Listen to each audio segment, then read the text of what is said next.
Hi all. आज अपन arguments वाला topic जो है उसको कंटिन्यू करेंगे। कल मैंने आपको आर्ग्यूमेंट के बारे में हल्का सा आइडिया दिया था कि आर्ग्यूमेंट कैसे निकालते हैं। चारों क्वाड्रेंट में आपको अलग अलग तरीके से सोचना है। द कॉमन थिंग इज कि हर बार आपको अल्फा निकालना है। अल्फा छोटू एंगल होता है, तो वो छोटू एंगल अगर आपने निकाल दिया तो फर्स्ट क्वाड्रेंट में वही का वही अल्फा आर्ग्यूमेंट हो जाएगा। सेकेंड क्वाड्रेंट में अगर है कॉम्प्लेक्स नंबर तो the argument will be pi minus alpha. ऐसा आप याद भी रख सकते हो क्योंकि बार बार थोड़ी ना अपन ऐसे डिराइव करेंगे। एक बार डिराइव कर लिया, अब आप याद रख लो। इन दोनों को अगर आपने याद कर लिया तो इनका नेगेटिव जो होगा ना वो आ जाएगा। जैसे पाई माइनस अल्फा का नेगेटिव अल्फा माइनस पाई और अल्फा का negative minus alpha. That's it. ये होता है आर्ग्यूमेंट। इतना आसान होता है कैलकुलेट करना। सबसे मेन कंफ्यूजन ये होता है कि कई बार आपको है ना क्वेश्चन में बोलता नहीं है कि आपको जनरल वैल्यू निकालना है या प्रिंसिपल वैल्यू निकालना है। अगर आपको स्पेसिफिकली बोला है कि find the principal value of argument तो कोई टेंशन ही नहीं है, आपको अल्फा वाले मेथड से करना ही करना है।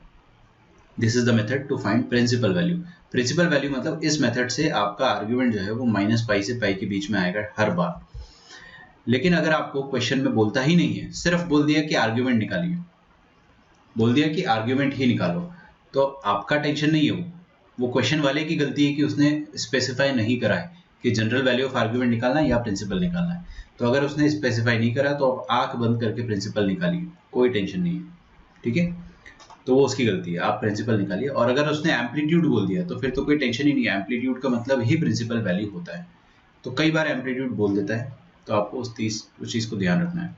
ठीक है, और जनरल वैल्यू अगर निकालना रहेगा तो आपको स्पेसिफिकली बोलेगा कि find the general value of argument. कुछ नहीं होता है, प्रिंसिपल निकालो हर बार, उसमें चुपके से 2n पाई जोड़ दो। क्योंकि आपको पता है ना, एक चक्कर लगाते हो, दो चक्कर लगाते हो, तीन चक्कर लगाते हो तो आपको बहुत सारे आंसर मिलते हैं। बेसिकली आप 2n पाई चक्कर लगा रहे हो, तो आप अगर थीटा यहाँ से निकालोगे तो जस्ट ऐड 2n पाई, तो जनरल आ जाता है अगर बाई चांस पूछा तो। ठीक है, तो उसके लिए मैंने आपको एक नोट लिखवाया था। ये नोट बहुत इंपॉर्टेंट है, दिस इज वेरी इंपॉर्टेंट है। बुक्स में मेंशन नहीं होता है। अच्छी से अच्छी बुक में मैंने उठा के देख लिया, कोई नहीं बताता है कि क्या करना है, तो इस चीज़ का आप ध्यान रखें। आगे बढ़ते हैं। आर्ग्यूमेंट बोला है तो आपको प्रिंसिपल ही निकालना है, अनलेस अनटिल उसने स्पेसिफिकली ना बोला हो। Okay, so let us move forward. Now let us find arguments of a few problems. सबसे पहले मैं आपको एक क्वेश्चन देता हूँ, लिखिए। Find first question, find the argument, find the argument of z is equal to, मैं काम करता हूँ ना, पॉइंट वाइज बता देता हूँ। z is equal to √3 plus 3 iota. अब देखो, मैंने आपको बोला ही नहीं कि आर्ग्यूमेंट कौन सा निकालना है, जनरल निकालना है या प्रिंसिपल निकालना है। सर कॉम्प्लेक्स नंबर के लिए कौन सी बुक रेफर करेंगे? यार बुक रेफर नहीं करो, ठीक है, मेरे नोट्स रेफर करो। मैं आपको एक चीज़ बताऊं, आपके नोट्स मतलब ये वाले नोट्स प्रिपेयर करने के लिए ना मैंने कम से कम 10 से 11 मटेरियल को कंबाइन किया है। मैं मजाक नहीं कर रहा हूँ। आप मैट्राइसिस का वो उठा के देख लो, आपको एनसीईआरटी का भी क्वेश्चन मिल जाएगा उसमें, आपको उसमें आर डी शर्मा के लेवल के क्वेश्चन भी मिल जाएंगे, और आपको उसमें सारे पीवाईक्यूज भी मिल जाएंगे, और जो नॉर्मल नोट्स है ना, जिसमें अपन एडवांस लेवल के क्वेश्चन करते हैं जो जेईई में आ सकते हैं या आते हैं, वैसे भी मिल जाएंगे। आप मेरे नोट्स रेफर करें। अगर आपको क्वेश्चन सॉल्व करना है तो डेफिनेटली मेरा हमेशा फर्स्ट प्रायोरिटी सिंगेज होता है, सेकंड प्रायोरिटी अरिहंत होता है। बट मैं बोलता नहीं हूँ क्योंकि मैं बच्चों को नहीं चाहता हूँ कि वो सारी किताबें खरीद लें।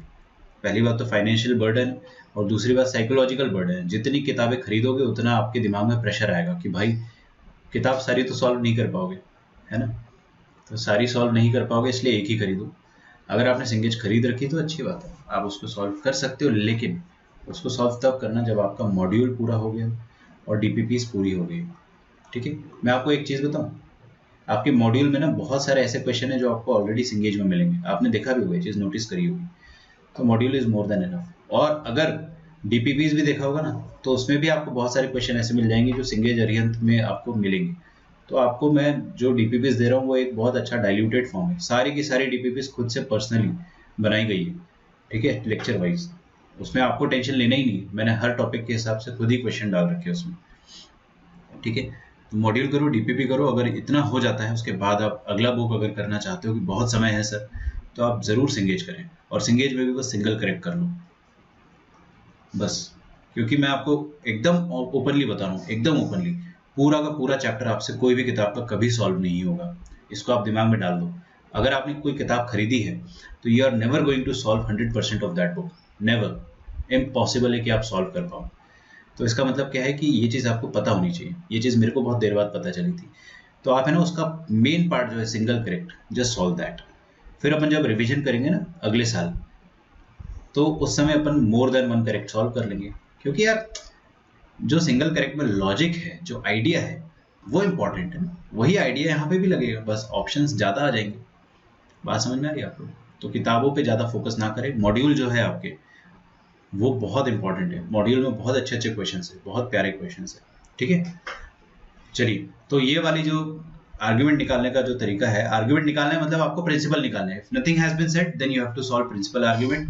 काम की बात देखते हैं। फर्स्ट क्वाड्रेंट में आर्ग्यूमेंट होता है अल्फा के बराबर, सेकंड क्वाड्रेंट में आर्ग्यूमेंट होता है पाई माइनस अल्फा के बराबर,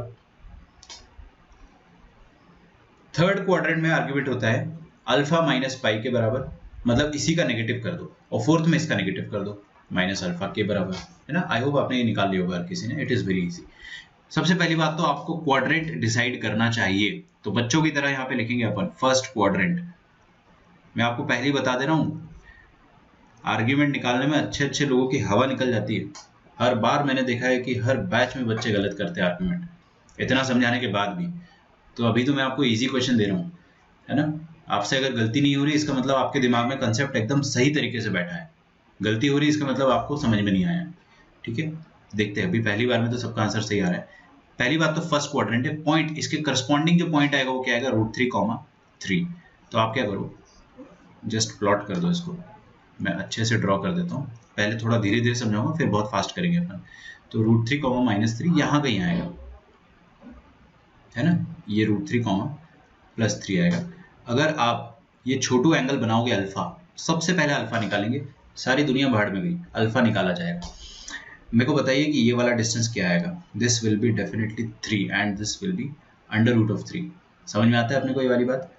अल्फा निकाल सकते हैं अपन। अल्फा कैसे निकालेंगे, tan inverse of mod of y/x। y मतलब ये और x मतलब ये, आयोटा के साथ y होता है, और मॉड लिया है मैंने यहाँ पे, तो खैर पॉजिटिव है लेकिन मॉड अपन फिर भी लेते हैं। तो अल्फा आ जाएगा आपके सामने tan इनवर्स ऑफ 1/√3। मुझे पता है कि अपने को इनवर्स फंक्शन नहीं आता है, आई नो, बट आप इतना तो सोच ही सकते हो ना कि tan इनवर्स मतलब ऐसा सोचो कि tan 1/√3 कब होता है। ज़्यादा फड़फड़ाहट हो रही तो ऐसे कर लो, tan alpha is equal to,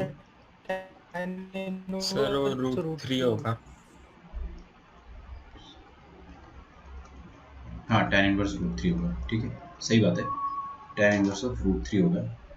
अब आपको ये सोचना है कि tan कब √3 होता है, 60 डिग्री पे। तो आंसर है 60 डिग्री डायरेक्टली, π/3। π/6 मत लिख देना, बच्चे बड़े हो जाते फिर भी गलती करते, 60 को π/6 लिख देते, ठीक है।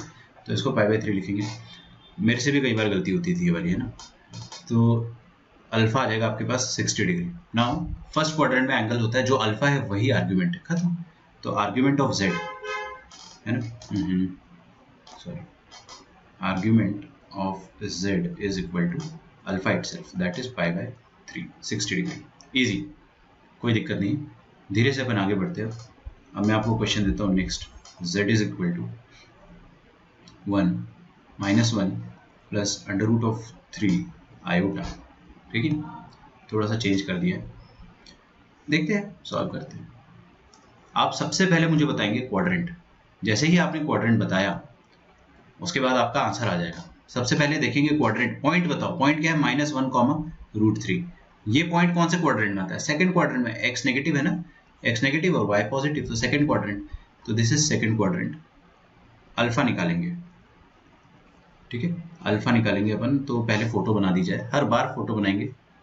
अब आपको इसकी चिंता तो करनी नहीं कि बोर्ड एग्जाम में आएगा या स्कूल के एग्जाम में आएगा, वो तो इम्पॉसिबल है, क्योंकि आपका एग्जाम होगा ही नहीं ना, 11th क्लास का टॉपिक है। बट आप ये -1, √3 पॉइंट को ओरिजिन से ज्वाइन करने के बाद एक ट्रायंगल बनाएंगे। वो ट्रायंगल हमेशा आपका x एक्सिस पर होना चाहिए, y एक्सिस। कोई बच्चे ये वाला ट्रायंगल बना देते हैं, गलत तो नहीं है वो, लेकिन आप जो मैंने बताया वैसे करो ना यार। मैं देख रहा हूँ कि आप लोगों का आंसर आ रहा है। 0.67 पाई लिखने की क्या जरूरत थी, डायरेक्टली लिखो ना यार, 2π/3। 2π/3 ज़्यादा सेंसिबल चीज़ है। अब देखो ये वाली चीज़ आ जाएगी 1, राइट, और ये वाला डिस्टेंस आ जाएगा √3। तो can I find the value of alpha. हाँ, अल्फा निकालते ही आपका आंसर आ जाता है। तो अल्फा हो जाएगा आपके सामने बच्चों tan inverse of under root of y by x, that is tan inverse of, under root बोला मैंने गलती से ना, पता नहीं कैसे निकल गया, मॉडुलस √3/1, तो √3/1 ये आ जाएगा। तो tan inverse of under root 3, सोचो आपकी tan अंडर रूट 3 कब होता है 60 डिग्री, तो अगेन आपका आंसर आ जाएगा π/3। लेकिन ये आपका आर्ग्यूमेंट नहीं है, ये अभी अल्फा है। आर्ग्यूमेंट आपको निकालना है तो सेकंड क्वाड्रेंट की ट्रिक होती है, क्या होता है पाई माइनस अल्फा, ये होता है argument, pi minus π/3 that is 2π/3। Is that okay? अगर आपको आर्ग्यूमेंट निकालते आ रहा है या आपने एक एक बार में करेक्ट आंसर निकाला है तो कॉन्ग्रेचुलेशंस, इसके बाद कोई ज़्यादा डिफिकल्टी लेवल इसमें नहीं आने वाला। This is it. अगर आपको समझ में आ गया इसका मतलब आपको वाकई में समझ में आया। एक और क्वेश्चन देता हूँ मैं आपको। अगला क्वेश्चन है -1 minus iota. This is the question, you have to find the argument of this complex number. ठीक है, मैं थोड़ा सा चेंज कर देता हूँ, एक मिनट रुक जाओ, एक मिनट शांति, एक मिनट। -5 आयोटा, ठीक है, आपको आर्ग्यूमेंट निकालना है तो कैसे निकालेंगे देखते हैं। सबसे पहली बात, बच्चों की तरह क्वाड्रेंट लिखेंगे। क्वाड्रेंट लिखा तो आपसे गलती होगा ही नहीं। पॉइंट लिखो, पॉइंट क्या है -5, -5 पॉइंट लिखते आता है आपको। ये डेफिनेटली थर्ड क्वाड्रेंट का पॉइंट है, तो ये थर्ड क्वाड्रेंट का पॉइंट है, third quadrant. Okay, now let me just check. तो -5, -5 यहाँ कहीं आएगा है ना, इसको अपन ज्वाइन कर लेते हैं। इसको ज्वाइन करेंगे तो आप अब छोटू ट्राइंगल बनाओ पहले एक्स एक्सिस के साथ। कुछ बच्चे ये गलती कर देते हैं, मैं आपको गलतियां बताता हूँ क्या करते हैं आप लोग। कुछ बच्चे इसको वाई एक्सिस के साथ बना लेते हैं छोटू ट्राइंगल को। ऐसा मत करो, हमेशा एक्स एक्सिस के साथ छोटू ट्राइंगल बनाओ। वहां पर आपको एक एंगल मिलेगा अल्फा। ये वाला लेंथ कितना है 5 और ये वाला लेंथ भी 5 है। Is that okay? मैं देख पा रहा हूँ बहुत सारे लोगों के आंसर आए, बट पहले मैं एक बार सॉल्व कर लूँ, फिर मैं देखूंगा कितने लोगों के सही आए।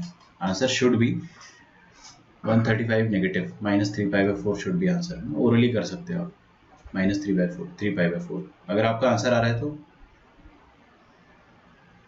100 एकड़ बड़ा रहता है छोटा, ये कैसा डाउट है?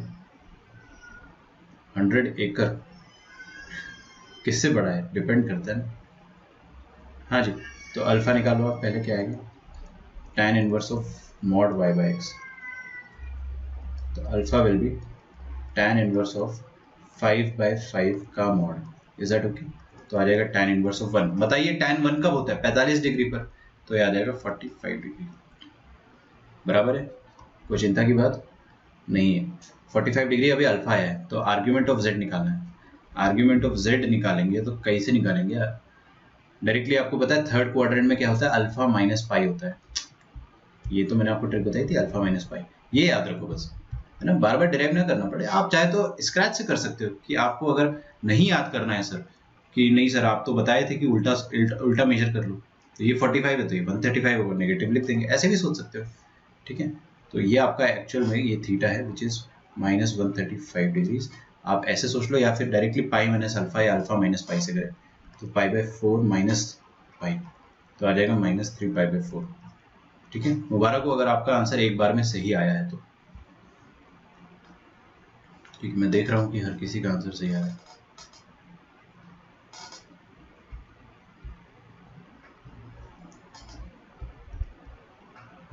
फोर्थ क्वेश्चन देखते हैं अपन अब।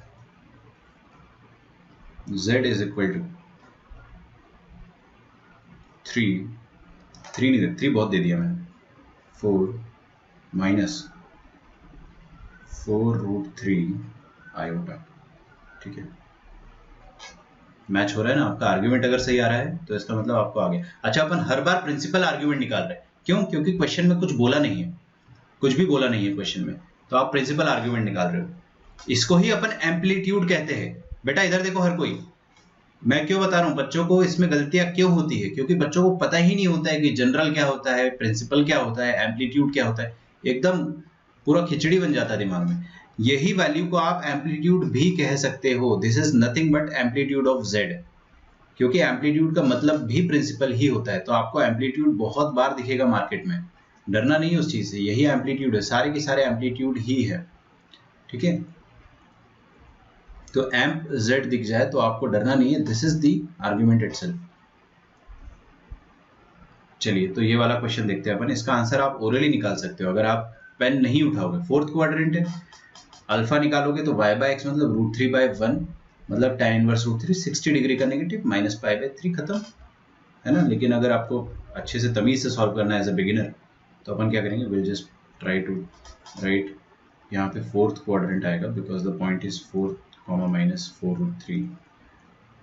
मैंने आपको पॉइंट बहुत आसान दिए है क्योंकि खूबसूरत एंगल 3 ही बार आ सकते हैं, या तो 1/√3 या तो 1 या √3, अदरवाइज खूबसूरत एंगल मिलेगा नहीं, ठीक है। -60 is correct, excellent.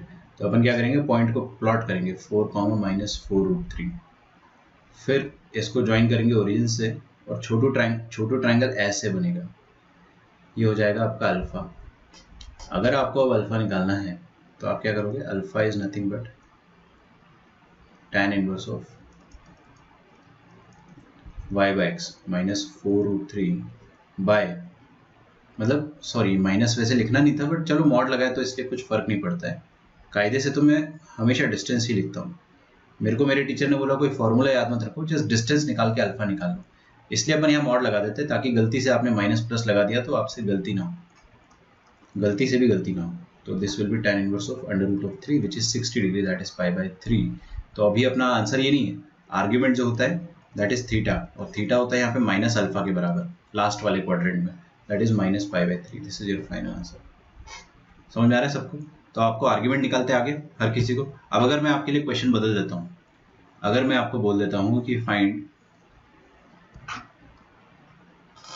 In all the previous questions, in all the previous questions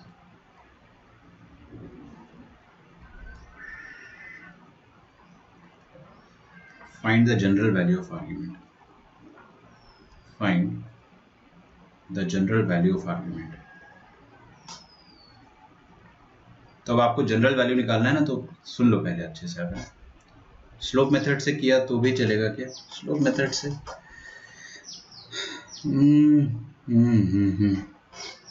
slope method से यार देखो क्या है ना अद्वैत, फंस जाओगे आप।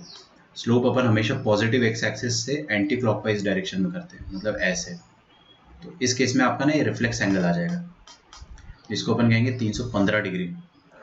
315 डिग्री आर्ग्यूमेंट नहीं है, प्रिंसिपल आर्ग्यूमेंट नहीं है ना। तो स्लोप मेथड से आप ना करें। अब अगर आपको जनरल वैल्यू ऑफ आर्ग्यूमेंट निकालना है चारों केसेस में, तो चारों केसेस में जनरल वैल्यू निकालना है ना, तो प्रिंसिपल वैल्यू जो अपन ने निकाला उसमें आप चुपके से बस 2n पाई ऐड कर दो, दैट इज योर आंसर। अगर आपको स्पेसिफिकली बोल दिया कि जनरल निकालो तो आपको टेंशन लेना है फिर 2n पाई ऐड करने का, अदरवाइज आपको कोई टेंशन नहीं लेना है, अदरवाइज अपना आंसर जो आया था वही आंसर है। तो first is √3 + 3 iota, 3 iota. Second question is -1 + √3 iota. Third question is -5 - 5 iota, and fourth was 4 - 4√3 iota। अभी देखो इन सब के आर्ग्यूमेंट में फिर से लिख रहा हूँ, प्रिंसिपल तो मैंने लिख लिया था, अब मैं जनरल वैल्यू ऑफ आर्ग्यूमेंट लिख रहा हूँ। तो प्रिंसिपल क्या आया था अपने पास, थीटा, उसमें आप 2n पाई ऐड कर दो, दैट इज योर आंसर, खत्म, एंड ऑफ द स्टोरी। आपका आर्ग्यूमेंट टॉपिक ही खत्म हो गया इसके बाद, ठीक है। मैं अब इसके बाद डायरेक्टली आपको नया टॉपिक पढ़ाने वाला हूँ, square root of a complex number. पहले इसको समझिए आप। तो इसमें थीटा क्या आया था, फर्स्ट क्वाड्रेंट है तो इट वाज 3/√3, दैट इज √3, 60 आया था ना, तो 60 डिग्री + 2n पाई। अगला क्या आ जाएगा, थीटा + 2n पाई। तो इसका जो प्रिंसिपल आया था उसमें चुपके से 2n पाई ऐड कर दो, बता दो n belongs to the set of integer.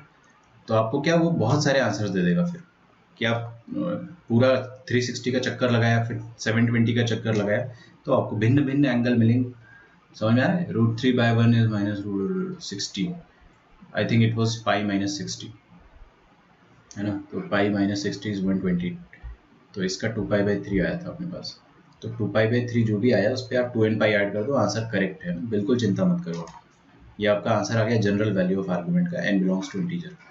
Third में आंसर क्या आया था अपना, जो भी आया था उसमें 2n पाई ऐड करने का, तो दिस वॉज 3/4 का नेगेटिव, उसमें 2n पाई ऐड कर दो, you will get your answer. और फोर्थ वाले में भी जो भी आंसर आता है उसमें 2n पाई ऐड कर देने का। ठीक है, तो एकदम क्रिस्टल क्लियर है आपको क्या होता है आर्ग्यूमेंट, क्या होता है एम्पलीट्यूड, क्या होता है प्रिंसिपल वैल्यू ऑफ आर्ग्यूमेंट, क्या होता है जनरल वैल्यू ऑफ आर्ग्यूमेंट। कुछ भी नहीं बोला अगर, तो आपको हर बार प्रिंसिपल ही करना है। अगर बोल दिया स्पेसिफिकली कि जनरल निकालो, फिर आपको 2n पाई ऐड कर देना प्रिंसिपल में। इधर 4√3 था तो ये आ जाएगा 60 - 60 था ना, इस पे आप 2n पाई ऐड कर दो तो ये आ जाएगा n belongs to the set of integers. Okay, आगे बढ़ा जाए। तो ये तो हो गई आर्ग्यूमेंट की बात। मैंने आपको आर्ग्यूमेंट के बारे में सब कुछ पढ़ा दिया एक्सेप्ट फॉर प्रॉपर्टीज। ठीक है, तो प्रॉपर्टीज ऑफ आर्ग्यूमेंट में आपको थोड़ी देर बाद पढ़ाऊंगा, कुछ देर बाद पढ़ाऊंगा आर्ग्यूमेंट की प्रॉपर्टीज, क्योंकि उसके लिए अपने को कुछ और चीज़ें आनी चाहिए। ठीक है, बराबर। स्टार्ट करते हैं अपन अब square root of a complex number. एक बार आंख बंद करके दिल पे हाथ रख के सोचो कि मैं क्या लिख रहा हूँ। कॉम्प्लेक्स नंबर का स्क्वायर रूट। पहली बात तो कॉम्प्लेक्स नंबर कितना नॉनसेंस टाइप होता है, फिर उसका अपन स्क्वायर रूट निकालना चाह रहे हैं। आप सोच रहे हो कितनी बड़ी बात करने जा रहा हूँ। तो पहली बात तो कॉम्प्लेक्स नंबर का स्क्वायर रूट डिफाइंड होता है कि नहीं? होता है, बिल्कुल होता है। हर कॉम्प्लेक्स नंबर का एक ना एक स्क्वायर रूट बनाया जा सकता है। इसमें तो लफड़ा भी नहीं है कि ये स्क्वायर रूट के अंदर पॉजिटिव आना चाहिए, खुद ही ये इमेजिनरी नंबर है तो स्क्वायर रूट के अंदर पॉजिटिव नेगेटिव की तो बात होगी ही नहीं, because complex number positive negative होता ही नहीं है। Square root of the complex number देखिए कैसे निकालेंगे। सबसे पहले आपको क्वेश्चन ऐसा दिया जाएगा, find under root of z, जहां पर z is x plus iota y। कैसे करेंगे अपन, उसको ध्यान से समझना है, आसान है, मुश्किल नहीं है। करने का तरीका सिखा देता हूं मैं आपको, है ना। करने का तरीका यह है कि आप मान लो कि किसी भी कॉम्प्लेक्स नंबर का under root, let under root of this complex number is a plus iota b। Is that okay? हर कॉम्प्लेक्स नंबर का अंडर रूट कुछ ना कुछ होता है, इसका अंडर रूट होगा a प्लस आयोटा b मान लो। तो अपन क्या करेंगे, अंडर रूट ऑफ z, अब z क्या था, z तो गिवन था x प्लस आयोटा y, इसका अंडर रूट अपने को a प्लस आयोटा b निकालना है, मतलब अपने को a और b निकालना है। दोनों तरफ स्क्वायरिंग कर दो, दोनों तरफ स्क्वायरिंग कर दो, स्क्वायरिंग बोथ साइड्स। तो दोनों तरफ स्क्वायरिंग करेंगे तो इधर आ जाएगा x प्लस आयोटा y और इधर आ जाएगा a प्लस आयोटा b का होल स्क्वायर। ठीक है, LHS को बिल्कुल मत छेड़ना, एज इट इज रहने दो। तो x plus iota y as it is. इसको अगर देखो मैं डायरेक्टली बताऊंगा आपको, है ना, एक ही लाइन में। इसको स्क्वायर करोगे बच्चों, देखो यहाँ पे a square plus b square करोगे तो क्या आएगा, आयोटा स्क्वायर b स्क्वायर। चलो लिख देता हूँ, अगली बार से नहीं लिखूंगा। a square iota square b square plus 2ab iota, है ना। अब ये जो आयोटा स्क्वायर है इसको आप क्या लिखेंगे, -1, तो डायरेक्टली क्या आ जाएगा, a square minus b square. इसको एक तरफ लिख देता हूँ क्योंकि ये रियल पार्ट है, और आयोटा के साथ जो चिपका हुआ है वो इमेजिनरी पार्ट होता है, 2ab iota. x plus iota y का वैल्यू आ गया। अब अगर दो कॉम्प्लेक्स नंबर बराबर होते हैं तो उनका रियल पार्ट और रियल पार्ट बराबर होता है, और इमेजिनरी पार्ट और इमेजिनरी पार्ट बराबर होता है। मतलब आप ये बोल सकते हो कि if two complex number are equal then you can say x is equal to a square minus b square and y is equal to 2ab। ठीक है, ये दो इक्वेशन आ गए, equation number 1, equation number 2, two equation, two unknown, you can solve to find the answer. ठीक है, तो आप solve to find a and b, solve to find a and b। ठीक है, कर सकते हैं, क्वेश्चन देखेंगे अपन तो अच्छे समझ में आएगा। Find the square root of,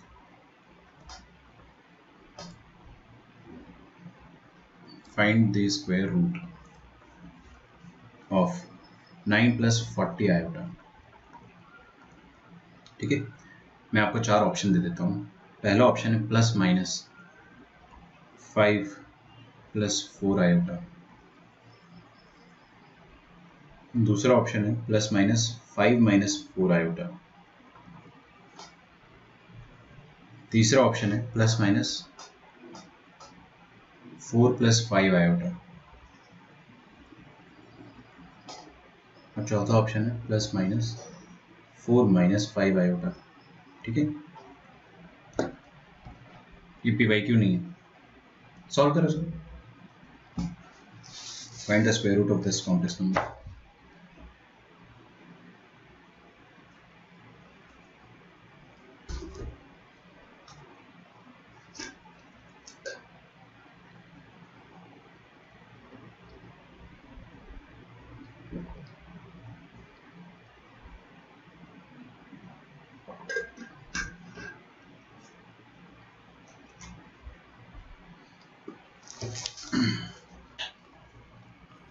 थोड़ा ऊपर लो ना सर, क्या? थोड़ा ऊपर लो ना। हाँ, और ऊपर।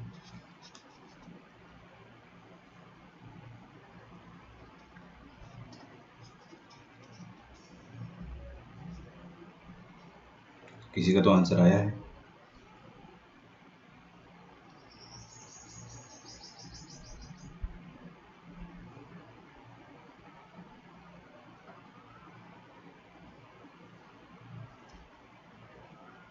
देखते हैं किसका आंसर आया है। ए।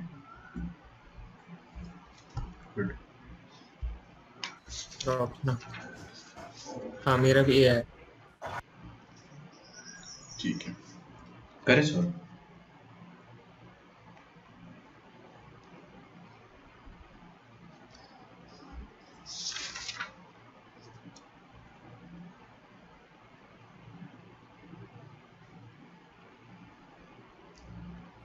सर कल के डीपीपी में एक मल्टी करेक्ट भी था क्या आंसर क्वेश्चन?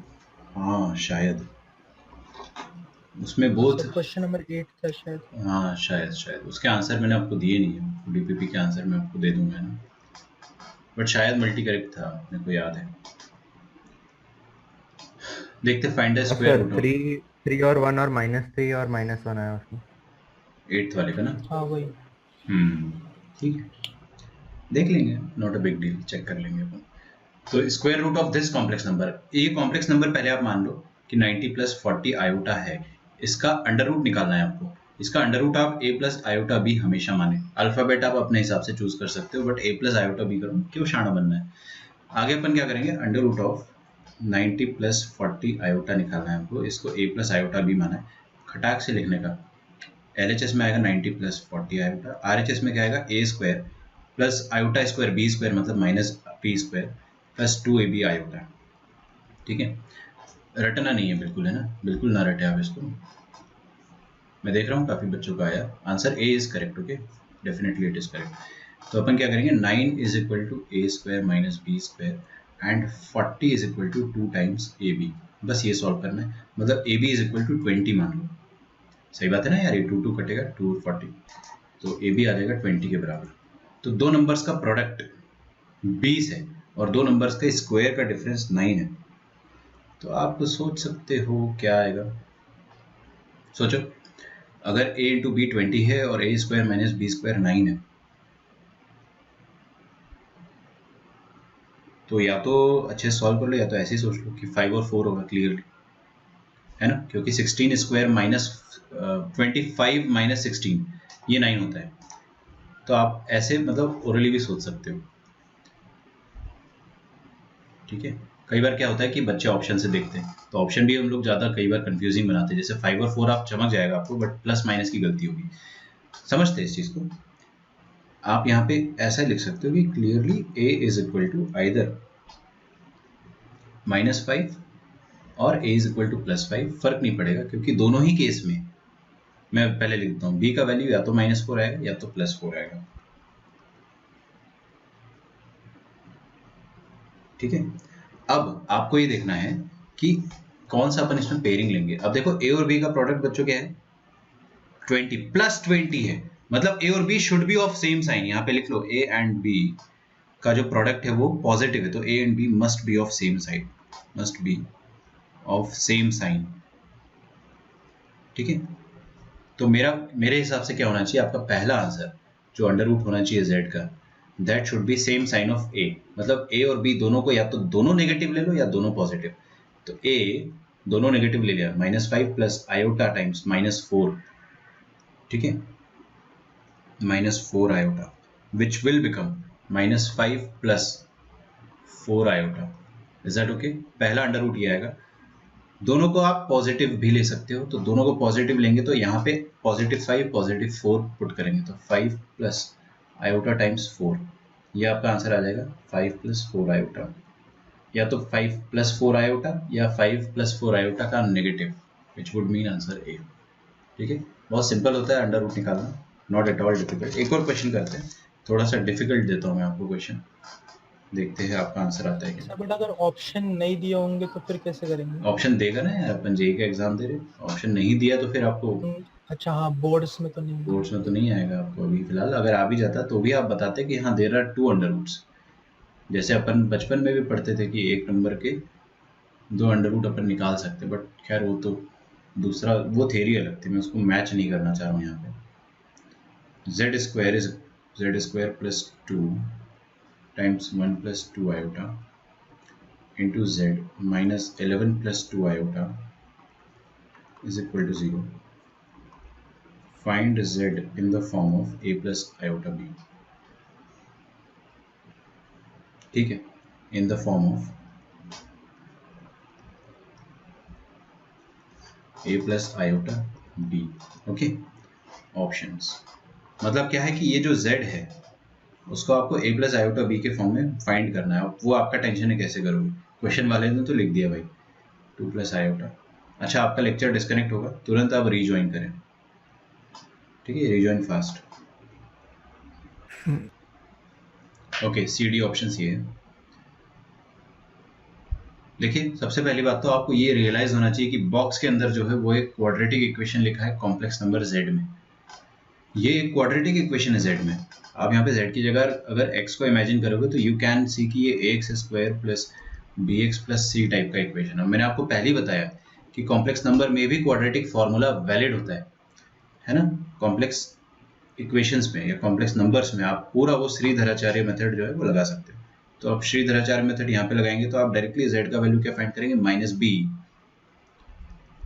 दिख रहा है, -b plus minus root over of b square मतलब 4 टाइम्स 1 प्लस 2 आयोटा का square minus 4 into a into C,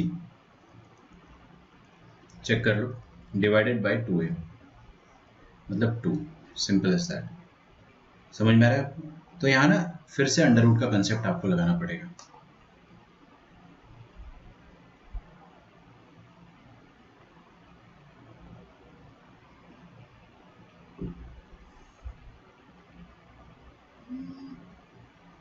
okay, तो देखते हैं अपन पहले इसको सिंप्लीफाई करके। यहाँ पे क्या आ जाएगा, -2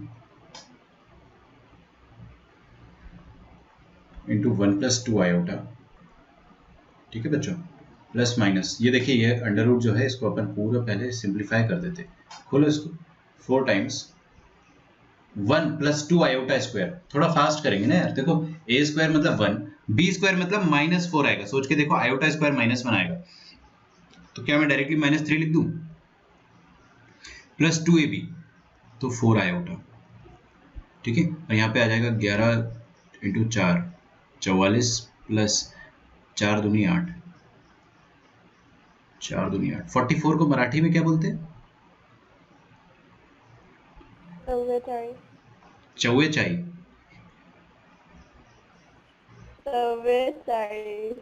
आपकी आवाज़ ब्लर हो गई, लेकिन मेरे को थोड़ा बहुत समझ में आया है कि मेरी औकात से बाहर है, ठीक है, समझ गया। देखते आगे, -2 इंटू 1 प्लस 2 आयोटा, 44। अच्छा, 44 हिंदी में 44 बोलते हैं।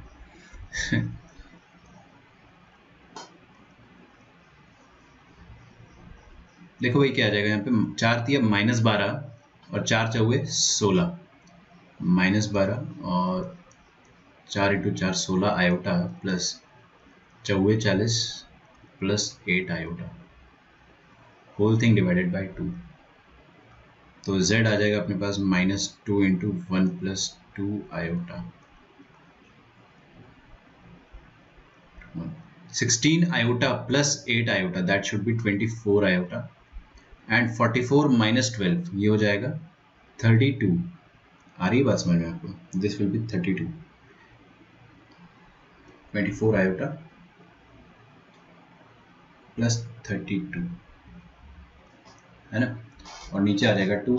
अच्छा यहाँ से आप 2 कॉमन ले सकते हो कि यस, दोनों से 4 कॉमन आ रहा है। तो क्या आप लोगों को ये चीज़ समझ में आ रही है कि मैं यहाँ से 4 कॉमन ले सकता हूँ? 4 जब बाहर आएगा तो वो 2 बन के आएगा। मैं यहाँ पे अपनी स्टेप्स बचा सकता हूँ, लेकिन अभी एज अ बिगिनर मेरे को लिखना ही पड़ेगा। तो एक और स्टेप अपन यहाँ पे डेडिकेट करेंगे। ये वाला 2, यहाँ से 2 और नीचे वाला 2 वो सब कट जाएगा क्योंकि कॉमन आएगा ना ऊपर से। तो अपने पास रहेगा -1 + 2 आयोटा प्लस माइनस, अंदर से 4 जा चुका है कॉमन, तो 4 × 6 24 होता है, तो अंदर 6 रह जाएगा 6 आयोटा, एंड 4 × 8 = 32, दैट इज 8 अंदर रह जाएगा। So this is your final answer. But 8 + 6 iota का अंडर रूट ये निकालना अपने लिए एक टास्क है, नॉट अ बिग टास्क। इसको आप थोड़ी देर के लिए कोई और कॉम्प्लेक्स नंबर बोल दो, या डायरेक्टली ऐसा करते हैं कि इसका अंडर रूट निकालना है तो कॉम्प्लेक्स नंबर का अंडर रूट निकालते आता है, कंसीडर कर लो a + आयोटा भी, क्या दिक्कत है।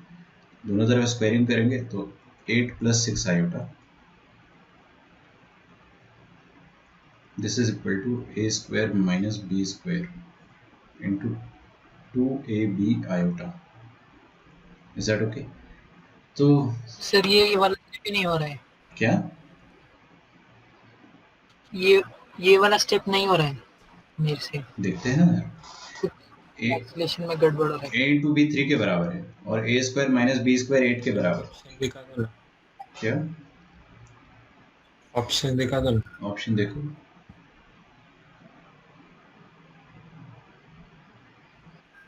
मेरा ए और सी आया।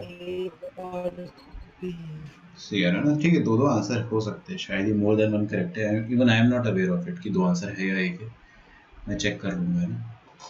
तो देखते पहले तो 2 नंबर जिनका प्रोडक्ट 3 और 2 नंबर जिनका स्क्वायर का डिफरेंस 8 है। क्या आप ओरली सोच सकते हो? नहीं सोच पा रहे तो b का वैल्यू 3/a यहाँ पे पुट करो, क्वाड्रेटिक आएगा, सॉल्व करो। अपन थोड़े बड़े हो गए तो मैं आप सोच के बताता हूँ आपको कि a और b का वैल्यू इट शुड बी, पहली बात तो सेम साइन का होना चाहिए, दोनों की दोनों सेम साइन के होने चाहिए, आइदर बोथ पॉजिटिव और बोथ नेगेटिव। मेरे ख्याल से 3 और 1 सेटिस्फाई कर रहा है, आप करके देखो, क्योंकि यहाँ 3 रखोगे 9 - 1 8 और 3 × 1 3 होता है। तो आप डायरेक्टली सोचो ना, 3 × 1 3, दोनों इंटीजर है, ये दोनों की दोनों a और b इंटीजर्स है। तो आप क्या करेंगे, अच्छा a + आयोटा भी एक्चुअल ऊपर क्वेश्चन में दिया हुआ है, तो इसको x + आयोटा y लिख दो। आई होप आपने को ये चीज़ समझ में आती है। मैंने क्या लिखा था, x² - y² और 2xy आयोटा, तो ये ऐसा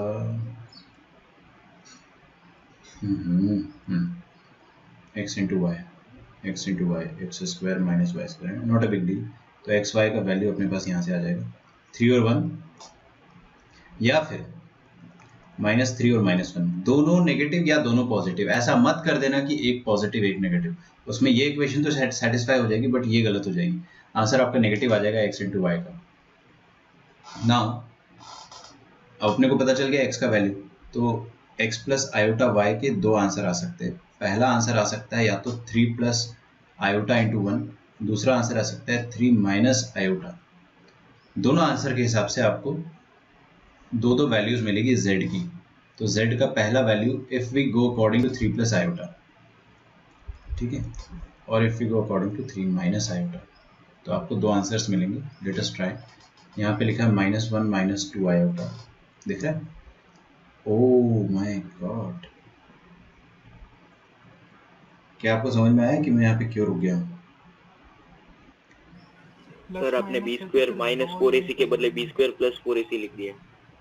really? I don't think so. सही तो है, सही है ना?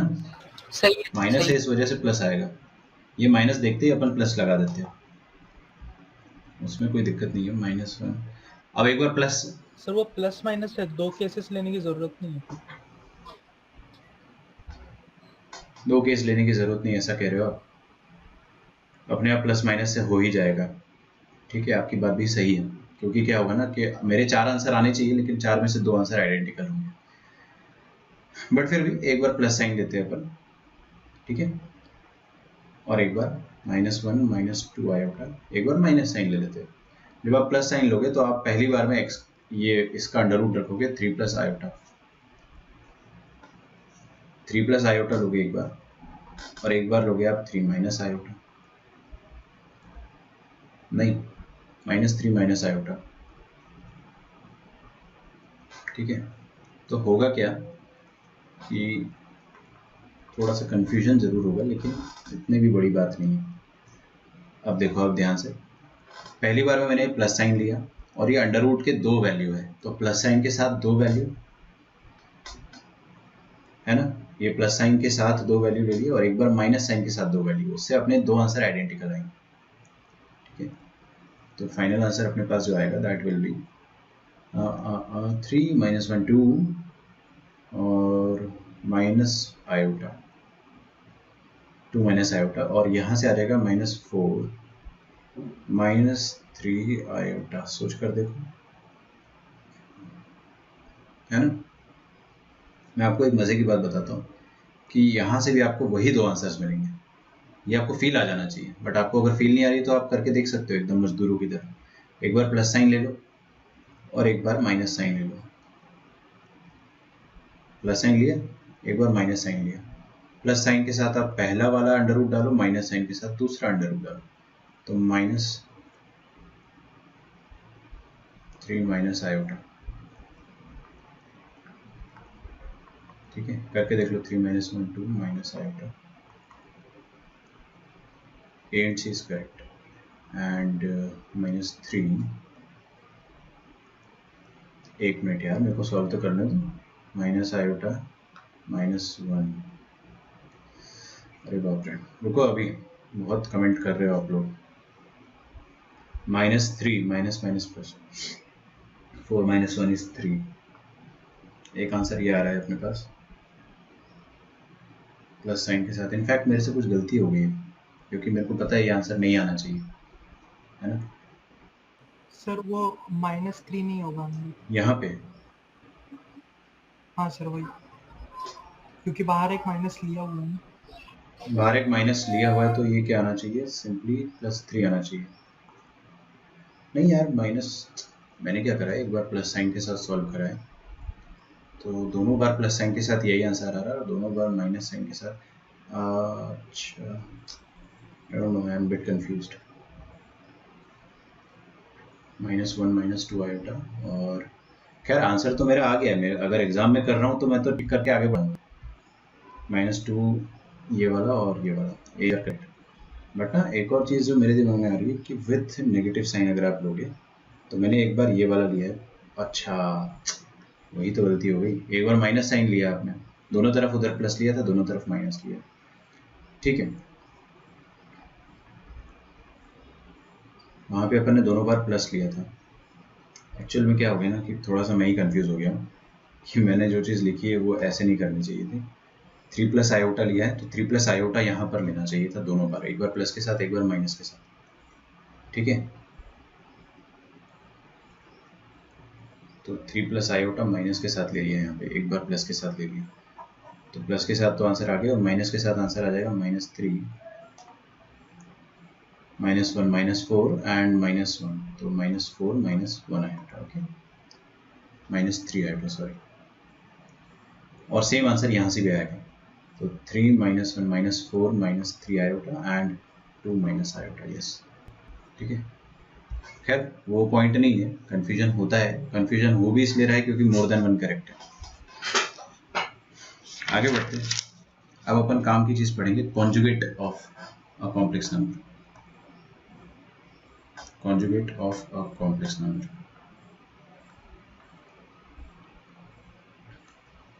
ठीक है।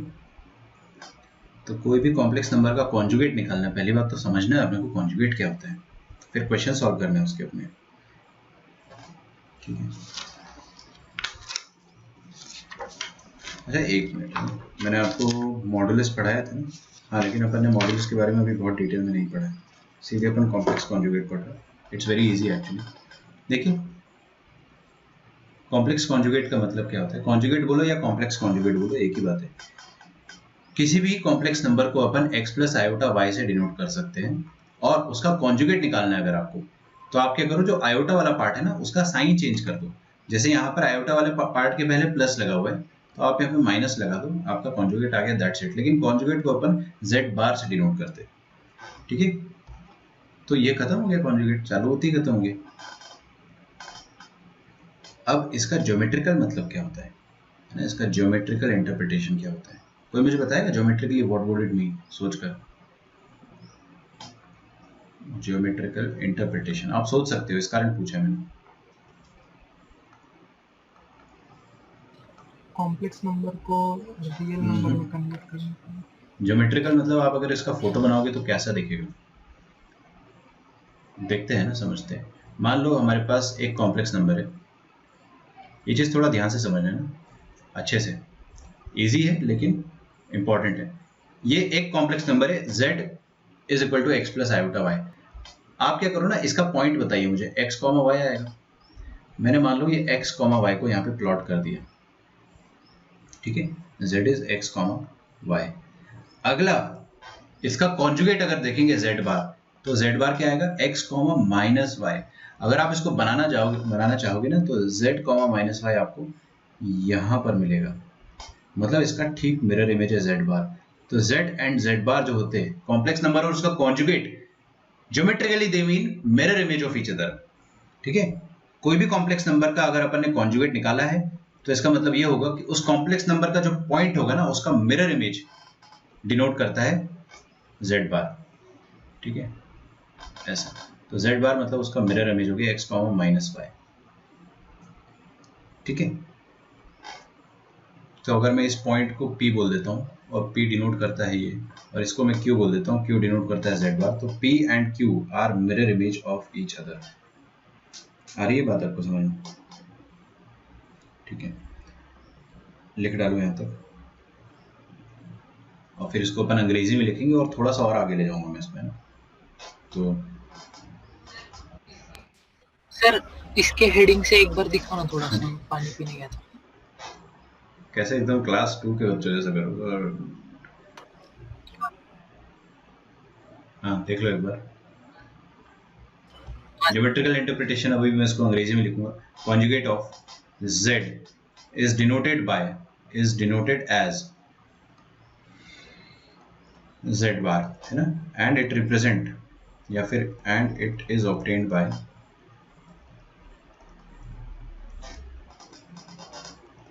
Taking it's reflection. किसका रिफ्लेक्शन? जो कॉम्प्लेक्स नंबर है उसका। Taking it's reflection in real axis, taking it's reflection in real axis, ठीक है। तो कोई भी कॉम्प्लेक्स नंबर का कॉन्जुगेट निकालना है तो आप उसका मिरर इमेज ले लो एक्स एक्सिस के अबव, खत्म, ठीक है। तो अब अपन एग्जांपल्स देखते हैं। एग्जांपल गिवन, मैं आपको अगर ऐसा कॉम्प्लेक्स नंबर देता हूं कि 3 + 4 आयोटा, इसका कॉन्जुगेट बताइए क्या आ जाएगा? इसका कॉन्जुगेट आ जाएगा 3 - 4 आयोटा। अपने को बस आयोटा वाला पार्ट में नेगेटिव करना है। दूसरा हो जाएगा 7 आयोटा, इसका मिरर इमेज कर दोगे तो -7 आयोटा हो जाएगा, क्योंकि एक ही पार्ट इसका इमेजिनरी, ठीक है। एग्जाम्पल नंबर 3 देखेंगे अगर अपन, तो मान लीजिए कुछ ऐसा दे देता हूँ मैं आपको, 4 आयोटा + 7, तो इसका कॉन्जुगेट क्या आ जाएगा? z बार। मैं यहाँ पे बार लगाना भूल जा रहा हूँ, z बार आ जाएगा। देखो इधर क्या लिखा है, 4 आयोटा + 7। तो 4 आयोटा + 7 का कॉन्जुगेट निकालना है, तो ये वाला इमेजिनरी पार्ट है, इसमें साइन बदल दो, ये आ जाएगा -4 आयोटा + 7। रियल पार्ट को आपको छेड़ना भी नहीं है, रियल पार्ट को आपको एज इट इज रखना है, ठीक है। 3 यहाँ पे भी देख रहे हैं, रियल पार्ट यहाँ पे तो है ही नहीं, यहाँ पे 7 है, तो रियल पार्ट को आपको नहीं छेड़ना है। अगर मैं आपको ये वाला एग्जांपल देता हूँ, एग्जांपल 4, z = 3, अब ये 3 में कॉम्प्लेक्स पार्ट है ही नहीं, तो इसका कॉन्जुगेट खुद इसी के बराबर आ जाएगा।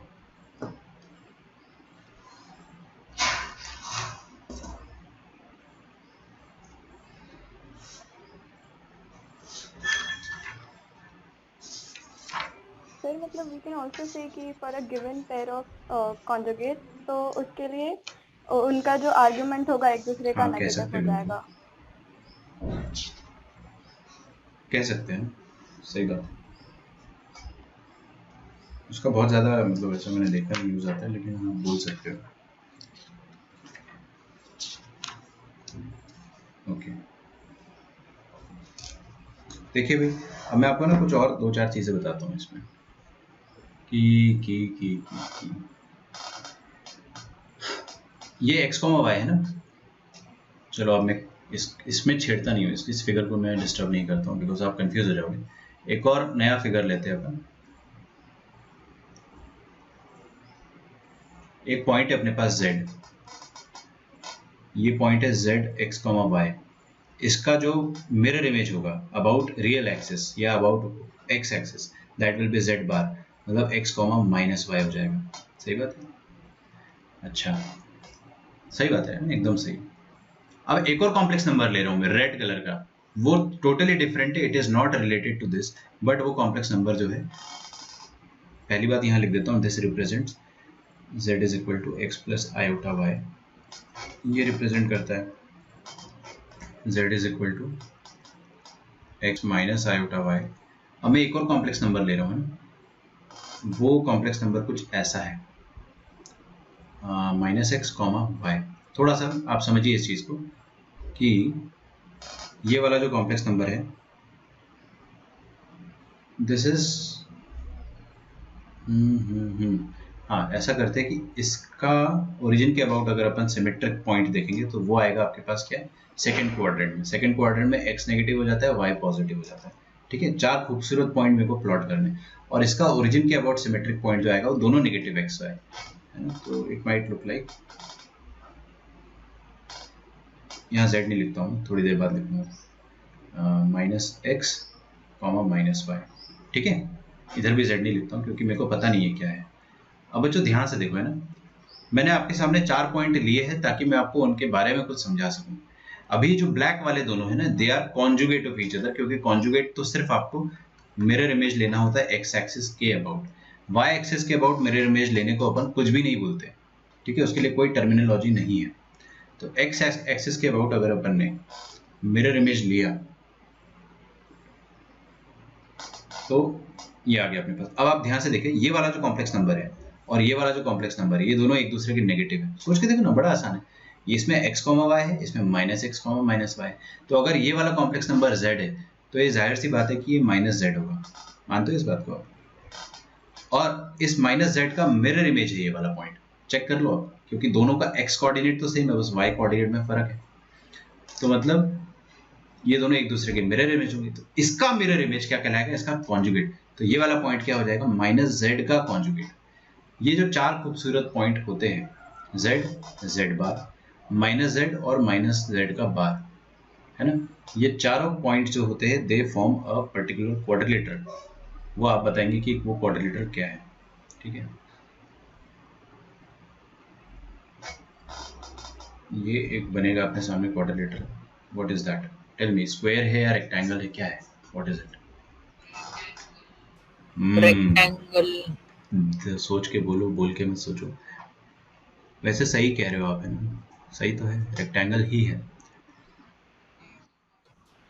एक्स और वाई पे डिपेंड करेगा। हाँ देखिए, ये तो डिस्टेंस y होगा, ये भी y होगा, ऑब्वियसली ये भी y, ये भी y है ना। ये डिस्टेंस x होगा, ये x होगा, ये x, ये x। तो एक लेंथ इसका x है, एक लेंथ इसका y है, तो definitely it will form a rectangle. ठीक है, तो ये होगा आपका रेक्टेंगल। तो points represented by z, z का बार, माइनस z और माइनस z का बार। ठीक है, फॉर्म अ रेक्टेंगल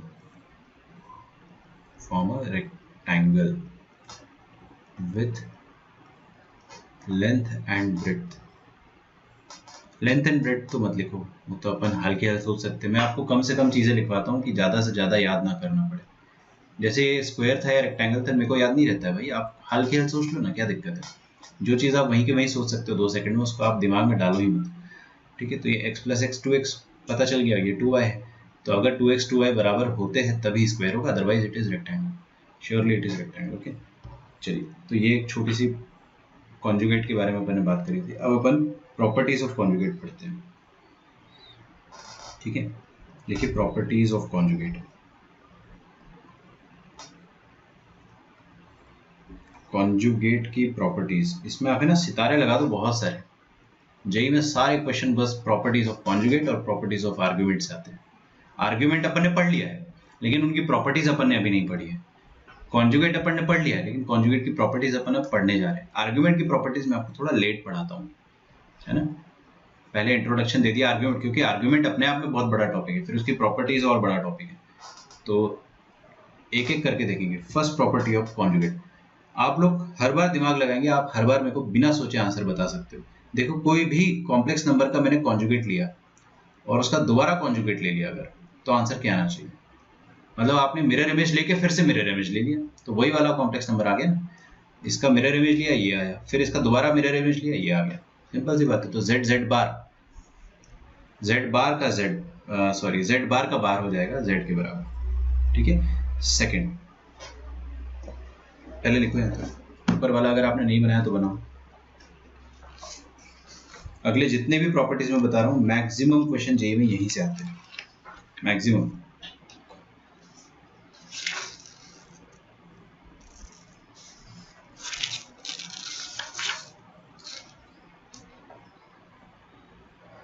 लिखिए भाई। सर पूरा टाइप कर दिया करो। अगला है, एक मिनट रुक जाओ यार, जेड की स्पेलिंग बताओ। पगला गए हो क्या तुम विवेक?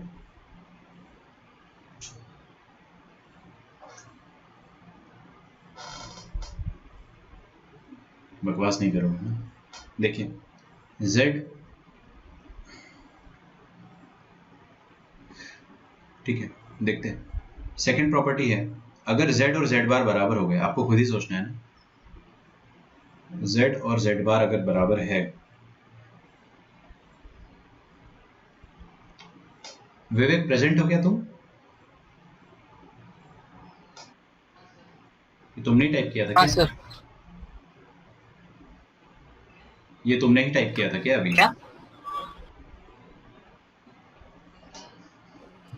सर, क्या सुनाई नहीं दे रहा ठीक से? ठीक है, मेरे को लगा विवेक नाम का कोई दूसरा बंदा घुस गया आज। ऐसा मेरे साथ अभी हुआ था रिसेंटली, ठीक है। चलो भाई, अगर कोई भी कॉम्प्लेक्स नंबर हो उसका कॉन्जुगेट बराबर है, सोच के देखो, अब ध्यान देना पूरी सारी प्रॉपर्टीज में, और कोई बकवास नहीं करेगा, बहुत मोमेंटम ब्रेक हो जाता है ना, ऐसा मत करो। z और z बार अगर बराबर है, इसका मतलब एक नंबर और उसका कॉन्जुगेट बराबर है, ऐसा कब हो सकता है? खुद सोचो, नहीं आप खुद सोचो, बार बार सोचो। हाँ, रियल होगा तो इसका मतलब अगर z और z बार बराबर है तो इस चीज को क्या इंप्लाई करता है? It implies that z is purely real. सोच के देखेंगे अपन, है ना। प्योरली रियल मतलब z ऐसा होना चाहिए ना, x प्लस 0 आयोटा, क्योंकि आप यहाँ पे साइन चेंज कर दोगे तो भी फर्क नहीं पड़ेगा, z हो जाएगा x माइनस 0 आयोटा, है ना। इसको यूज कैसे करते हैं? इसको यूज ऐसे करते हैं कि क्वेश्चन में आपको लैंग्वेज जो दी जाएगी, है ना, जो क्वेश्चन में लैंग्वेज दी जाएगी, बहुत दिनों से मैंने टिप दिया नहीं है तो दे देता हूँ। क्वेश्चन में ऐसा दिया होता है, if given in question,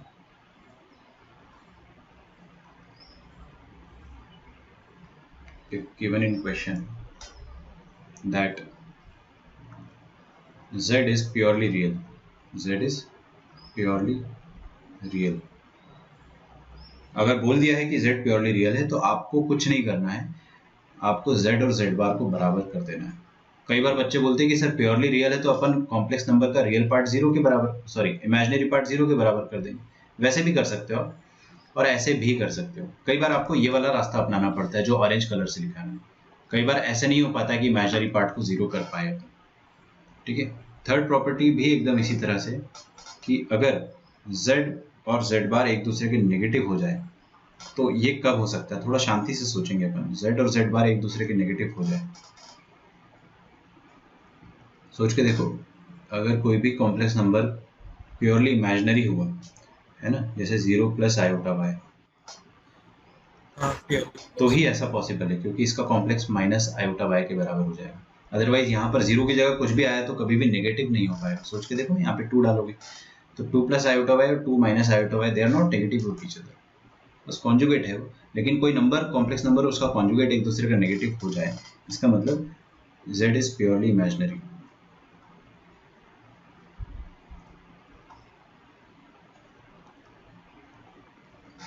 z is purely imaginary.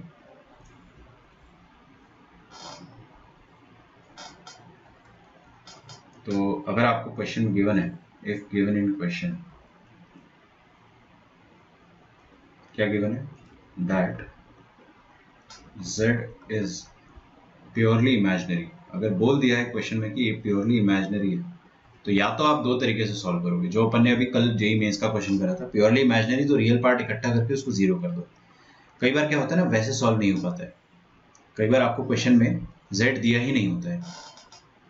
तो अगर प्योरली इमेजिनरी है तो हम लोग क्या करेंगे, वी विल से कि z और z का बार एक दूसरे का नेगेटिव होगा।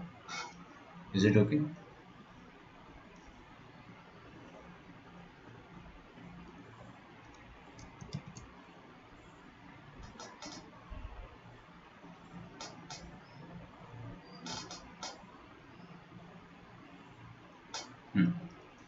ये सब बातें लिखते जाओ ना साथ ही साथ। ये दोनों प्रॉपर्टीज को अपन 2 स्टार प्रॉपर्टीज बोलते हैं, मतलब इससे आपको बहुत ज़्यादा क्वेश्चंस मिलेंगे, ठीक है। तो इसमें आप 2 स्टार प्रॉपर्टी लगा दो, 2 स्टार लगा दो, दिस इज 2 स्टार प्रॉपर्टीज, ठीक है। अगला है property number 4। Property number 4 is very easy and very important. देखिए, कभी भी आपको अगर z1 और z2 इन दोनों का कंबाइंड बार मिल जाए तो आप इसको इंडिविजुअल बार में कन्वर्ट कर सकते हो, मतलब z1 का बार अलग से प्लस z2 का बार अलग से, ठीक है। सेम गोज विद माइनस, अगर अपने को z1 माइनस z2 मिल जाता है, z1 इसका प्रूफ दे दूंगा मैं ना, चिंता मत करो, z1 माइनस z2 मिलता है और इसका कंबाइंड बार है, तो ये आ जाएगा z1 बार माइनस z2 बार के बराबर, ठीक है। प्रूफ इज वेरी इजी, उसके लिए आप टेंशन ना लें।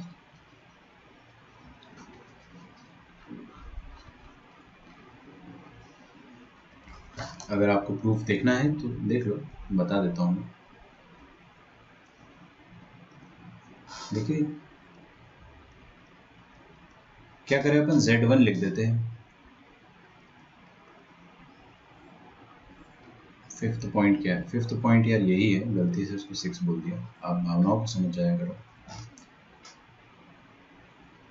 z1 है x plus x1 plus iota y1, z2 है x2 प्लस आयोटा y2,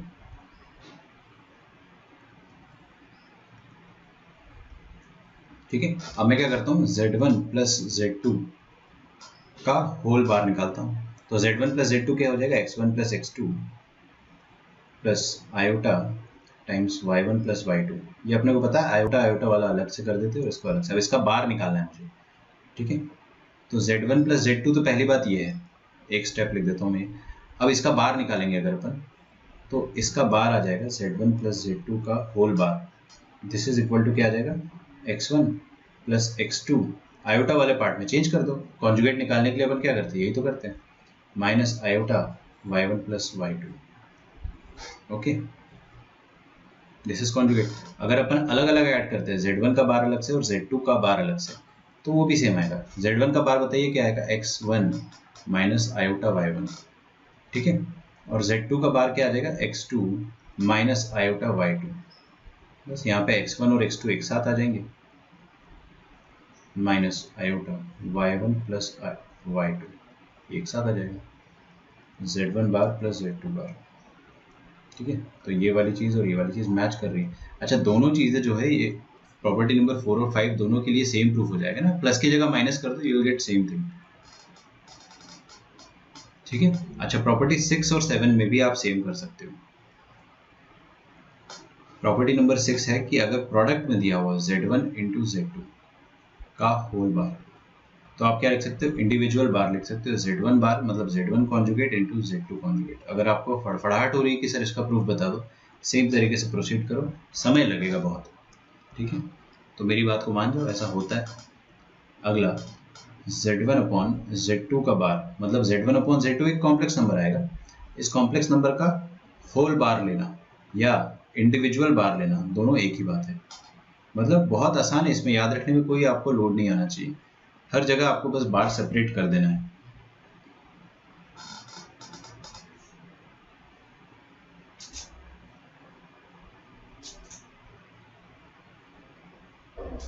ठीक है यहां तक?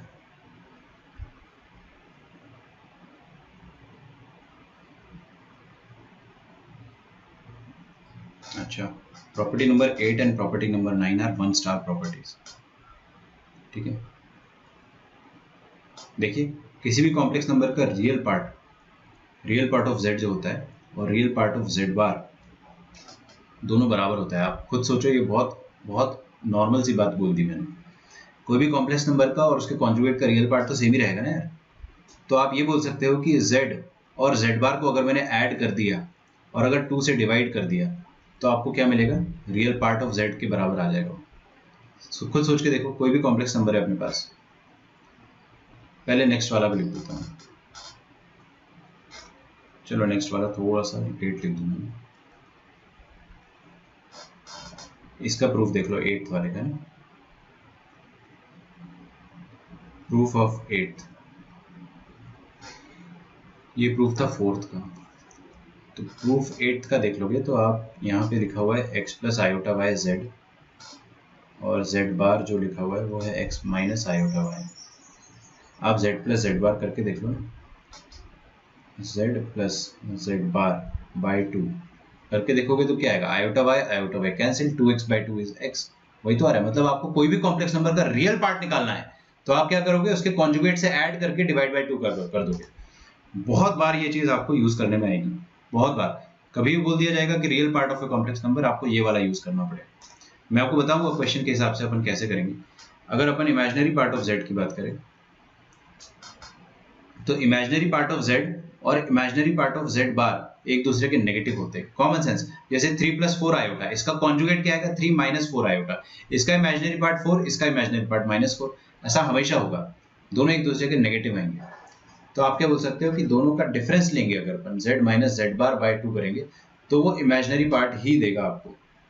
बाई 2i होना चाहिए ना, सॉरी बाई 2i। ठीक है,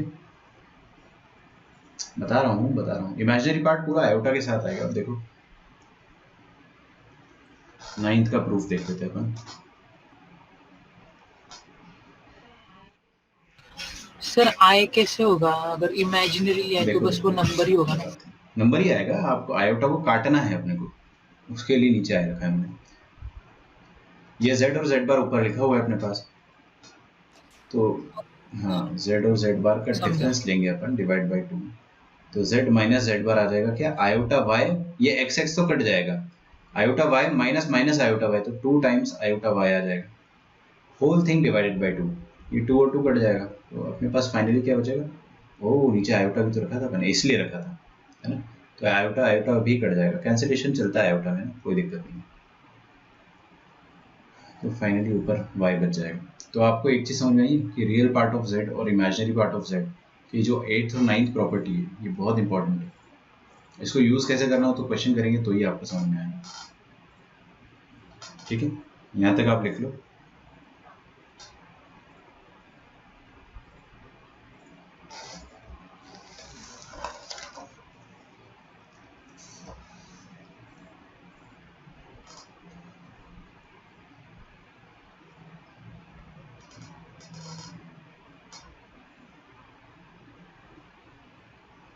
एक क्वेश्चन देखते हैं। Prove that √3/2 plus iota by 2 का whole power 5 plus √3/2 minus iota by 2 की पावर में होल 5 इज प्योरली रियल। अभी आपको मैंने एक टिप बताया था कि कभी भी आपको प्रूव करना हो कि प्योरली रियल है तो आप कैसे कर सकते हो? या तो आप इसको पूरा a plus iota b form में लिख लो और उसका रियल पार्ट जो है और इमेजिनरी पार्ट जो है वो लिख लो। इमेजिनरी पार्ट 0 प्रूव कर दो। अभी हमारी औकात के बाहर है कि अपन पावर 5 निकालें, एकदम औकात के बाहर है कि आप किसी भी कॉम्प्लेक्स नंबर का पावर 5 निकाल के बताओ। तो क्या करना चाहिए ऐसे में? आपको जो 2 स्टार प्रॉपर्टी थी वो यूज करना चाहिए। अगर आपको कभी भी प्योरली रियल प्रूफ करना है या फिर पूछा गया है कि if it is purely real और नॉट, तो आप क्या करो, कॉमन सेंस कि z must be equal to z का बार, है ना। तो आप बस ये प्रूफ कर दो कि ये वाला जो कॉम्प्लेक्स नंबर था जो अभी अपने को क्वेश्चन में दिया गया था, इसका कॉन्जुगेट भी इसी के बराबर आएगा, बस ये प्रूफ कर दो, ठीक है।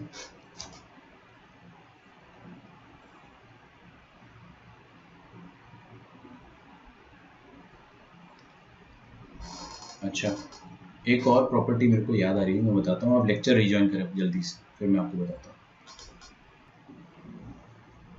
ठीक है। अच्छा, ये ऊपर वाले जो प्रॉपर्टीज थे उसमें एक और मेरे को प्रॉपर्टी अभी याद आ रही है, z इंटू जेड बार।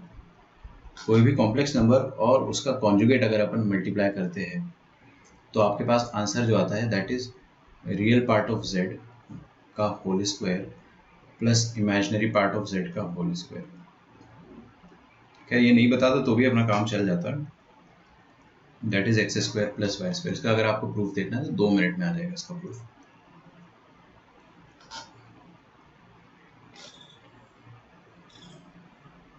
डीपीपी में ऐसा एक क्वेश्चन बाइनोमियल से किया आपने। अच्छा, बाइनोमियल वाले क्वेश्चन है, मेरे को याद है अच्छे से, वो अपन करेंगे।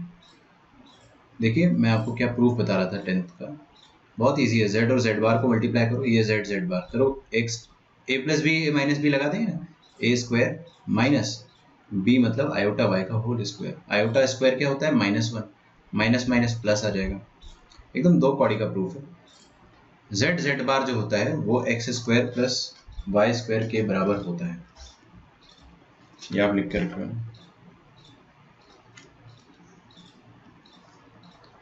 एक्चुअल में क्या होता है, मॉडुलस के समय भी अपन ये वाली चीज़ एक बार और पढ़ते हैं, क्योंकि z बार जो होता है वो मॉड z के स्क्वायर के बराबर होता है। आप चाहो तो अभी भी लिख सकते हो कि z bar is equal to mod z के होल स्क्वायर के बराबर, क्योंकि मैं आपको मॉड z तो बता ही चुका था। मॉड z मैंने आपको बताया था ना क्या होता था, under root of x square plus y square, कल ही बताया था, भूल गए। किसी भी कॉम्प्लेक्स नंबर का ओरिजिन से डिस्टेंस वो होता है मॉड z के बराबर। तो मॉड z क्या हो जाता है, under root of x square plus y square, और ये भी वही चीज़ है, बस उसका स्क्वायर है। This is nothing but mod z का स्क्वायर। तो आप ये पिंक से लिख सकते हो, अदरवाइज मैं इसको दोबारा लिख पाऊंगा। इसको अपन 5 स्टार प्रॉपर्टी कहते हैं, but we can wait for it, इसलिए मैंने शायद यहाँ पे मिस कर दिया था, है ना। खैर, ये वाला क्वेश्चन देखते हैं और फिर इसके बाद अपन आज का लेक्चर यहीं पे समाप्त कर देंगे। Prove that this complex number is purely real. कोई भी कॉम्प्लेक्स नंबर प्योरली रियल होता है, कब होता है, कोई भी कॉम्प्लेक्स नंबर प्योरली रियल होता है, इसका मतलब कि उसका कॉन्जुगेट और वो कॉम्प्लेक्स नंबर दोनों बराबर है, ठीक है। प्योरली रियल का मतलब है कि उसका आयोटा वाला पार्ट 0 होगा, समझो इस बात को। तो मतलब आप उसका z ले लो या z बार ले लो, दोनों ही केस में z और z बार बराबर आएंगे, है ना, क्योंकि इमेजिनरी पार्ट है ही नहीं। इमेजिनरी पार्ट नहीं है मतलब इट इज प्योरली रियल। तो हम क्या करेंगे, ये वाले कॉम्प्लेक्स नंबर को कुछ मान लेते हैं। लेट अस से कि this is a complex number z। तो if z is purely real, if z is purely real, तो आप क्या करेंगे, इसका कॉन्जुगेट ले लेंगे। तो z अगर प्योरली रियल है, एक मिनट हो जाना, z is equal to z bar.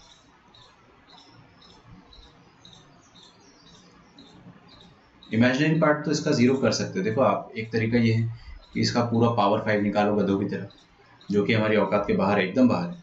But मान लो आपने निकाल लिया, फिर इसका भी निकालोगे, फिर उसमें आप अरेंज करोगे a plus iota b form में, और फिर आप दिखाओगे कि अच्छा ये आयोटा के बाद वाला पार्ट 0 हो जा रहा है। या तो आप ऐसे कर लो कि इस कॉम्प्लेक्स नंबर का कॉन्जुगेट इसी के बराबर आ जाए, तो इसका कॉन्जुगेट निकालते हैं, z बार का कॉन्जुगेट निकालेंगे अगर अपन।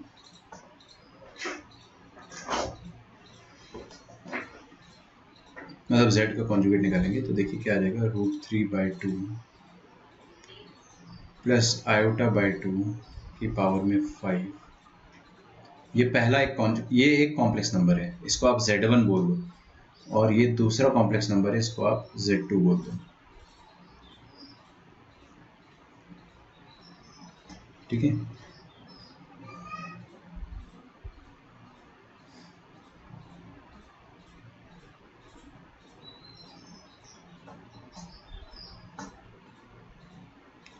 प्योरली रियल बताना ना अपने को। तो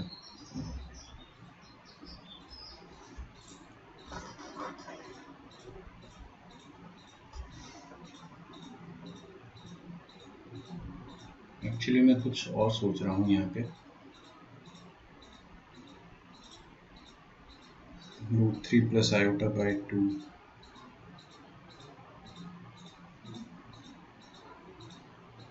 ऐसे यार क्या होगा ना कि पावर बहुत बड़ा है और अपने को वो प्रॉपर्टी नहीं पता है, तो कुछ और तरीके से ट्राई करना पड़ेगा। सोचते हैं।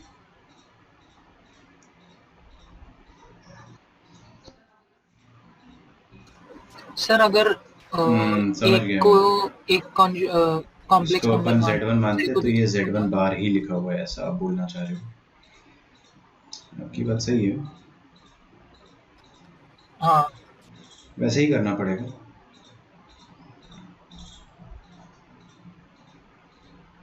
चलो कोई नहीं, मैंने आपको है ना एक्चुअल में एक चीज़ बताई नहीं है, लेकिन वो बताने की भी ज़रूरत नहीं है। आप चाहो तो ऐसे भी कर सकते हो कि जो प्रॉपर्टी नंबर 9 हमने पढ़ी थी ना Z बार वाली, यहाँ पर एक एक्सटेंशन लिख देना चाहिए था, बट मैं आपको थोड़ी देर से बता दूंगा। ठीक है, चलो लिख ही देता हूँ। यहाँ से अपन ये डिराइव कर सकते हैं फ्रॉम प्रॉपर्टी नंबर 6, है ना। थोड़ी सी जगह होनी चाहिए अपने पास। अच्छा हुआ मेरे को ये राइट टाइम पे स्ट्राइक हो गया। देखो क्या करेंगे अपन यहाँ पे कि कोई भी कॉम्प्लेक्स नंबर की पावर में n है, उसका कॉन्जुगेट लेना है आपको। तो आप ऐसा कर सकते हो कि पहले कॉन्जुगेट ले लो, फिर पावर में n डाल दो। ठीक है, n नेचुरल नंबर होना चाहिए यहाँ पे, समझ रहे? उसी चीज़ को अपन यहाँ पे अप्लाई कर सकते हैं। अब आप क्या करो, ये कॉम्प्लेक्स नंबर Z1 की पावर में 5 है ना। Z1 की पावर में 5 है, बार नहीं है, सॉरी Z1 है सिर्फ। और ये है कॉम्प्लेक्स नंबर Z2, उसकी पावर में 5। नहीं बाइनोमियल कर सकते हैं, बट ना मैं वहाँ तक मैं सब सोच चुका हूँ वो चीज़, इसलिए मैं थोड़ा सा रुक गया था स्टार्टिंग में। वो सब अपन एकदम अवॉइड करेंगे। सारे तरीके मेरे दिमाग में आ गए, but this is the easiest way कि आपको अगर Z दिया हुआ है, Z इज़ दिस, Z ये दिया है, इसको Z1 मान लो, तो आपको Z बार निकालना है ना। तो Z बार क्या हो जाएगा, Z1 की पावर में 5, पहला वाला कॉम्प्लेक्स नंबर ये है, इसका बार, प्लस दूसरा वाला कॉम्प्लेक्स नंबर जो है वो ये है, इसका बार अलग से। ठीक है, अच्छा तो अपन क्या कर सकते हैं यहाँ पे, Z bar can be written as Z1 का बार होल पावर 5, क्योंकि पावर को आप बाहर निकाल सकते हो। ये मैंने अभी आपको बताया, वैसे नहीं भी बताता तो भी इट वॉज अंडरस्टूड, बट ठीक है। और इधर भी आप क्या कर सकते हो, बार लगा के पावर को बाहर निकालो। ठीक है, पहला कॉम्प्लेक्स नंबर ये Z1 माना था मैंने, Z1 वॉज दिस। इसका बार बताइए क्या आएगा, √3/2 माइनस i/2। ठीक है, ये इसका बार आ जाएगा और उसकी पावर में 5, प्लस इसका बार क्या आ जाएगा, √3/2 प्लस i/2। ये इसका बार आ गया और उसकी पावर में 5। दिस विल बी Z बार।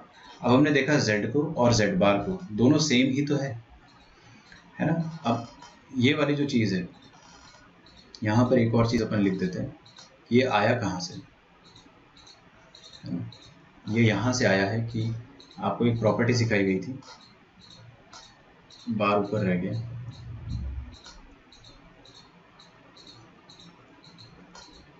देखो ये सिखाया था मैंने आपको कि Z जो है वो Z1 + Z2 के बराबर होता है। अगर तो Z बार भी आप क्या लिख सकते हो, Z1 बार, पहली बात तो दोनों में बार लगाओगे आप, है ना। Z1 बार प्लस Z2 बार। ठीक है, तो ये आ जाएगा Z1 का अलग से बार और Z2 का अलग से बार। वही चीज़ करा मैंने, ये पूरा एक कॉम्प्लेक्स नंबर था, इसका बार अलग से और इसका बार अलग से। ठीक है, होल बार लेने का मतलब ये है कि आपने पूरा बार लिया हो और फिर उसके बाद आपने बार को डिस्ट्रीब्यूट कर दिया। तो मैंने डायरेक्टली डिस्ट्रीब्यूट किया था यहाँ पे, और फिर हमने यहाँ पर एक और चीज़ अप्लाई करी है, यहाँ पर हमने एक और चीज़ अप्लाई करी है, विच वॉज दिस, कि Z की पावर में 5, इसका होल बार ले लो, या Z का बार लेके पावर में 5 ले लो। 5 की जगह आप यहाँ पे n भी लिख सकते हो।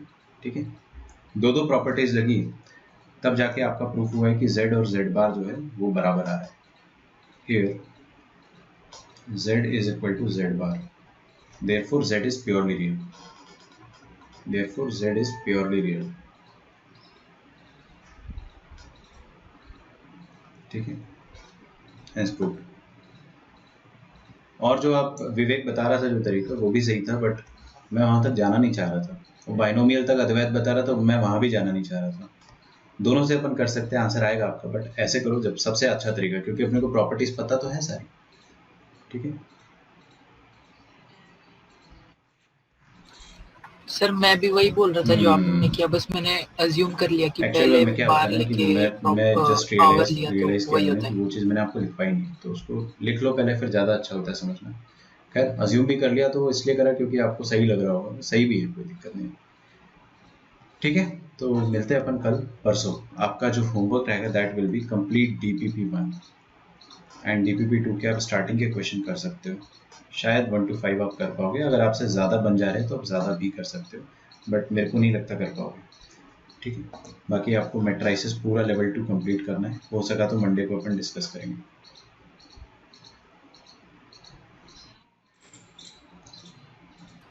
सर वो मल्टीप्लिकेटिव अरे इनवर्स उसका वाला एक रेसिप्रोकल क्वेश्चन लिखोगे है ना, कोई भी कॉम्प्लेक्स नंबर है, मान लो 4 हाँ, + 3 आयोटा, इसका मल्टीप्लिकेटिव इनवर्स क्या होगा? एक ऐसा कॉम्प्लेक्स नंबर जिसको मल्टीप्लाई करने पे आपको आंसर 1 मिल जा रहा होगा. तो basically you need to find this z, जो इसका मल्टीप्लिकेटिव इनवर्स है. तो z क्या हो जाएगा? 1/4 + 3 आयोटा, बस ये आपका आंसर है. इसको रैशनलाइज तो करना ही पड़ेगा, तो इसको रैशनलाइज करेंगे तो इसके कॉन्जुगेट से 4 - 3 आयोटा से ऊपर नीचे मल्टीप्लाई कर दो, आंसर आ गया आपके पास. वैसे ही कुछ क्वेश्चन होगा जहाँ तक मेरे को लगता है. ठीक है, तो इस लॉजिक से हो जाएगा. मल्टीप्लिकेटिव इनवर्स वही जो अपन ने क्लास सेकंड फर्स्ट में पढ़ा होगा, वही वाली बात. चलो मिलते हैं अपन मंडे को. आप आराम कीजिए, इस वीकेंड को अच्छे से रेस्ट भी करना, और जो होमवर्क है उसको धीरे धीरे पढ़ना. ठीक है, हो सकता है आपका मॉक नहीं होगा इस वीकेंड, तो टेक रेस्ट एंड कंप्लीट जितना भी आपका बैकलॉग है पूरा कंप्लीट कर लो. बाकी अपन लोग मंडे को मिलते हैं. Take your rest, see you on Monday, bye bye. Solution तो नहीं, वो क्लास में डिस्कस होगा, है ना, क्लास में कर लेंगे उसको.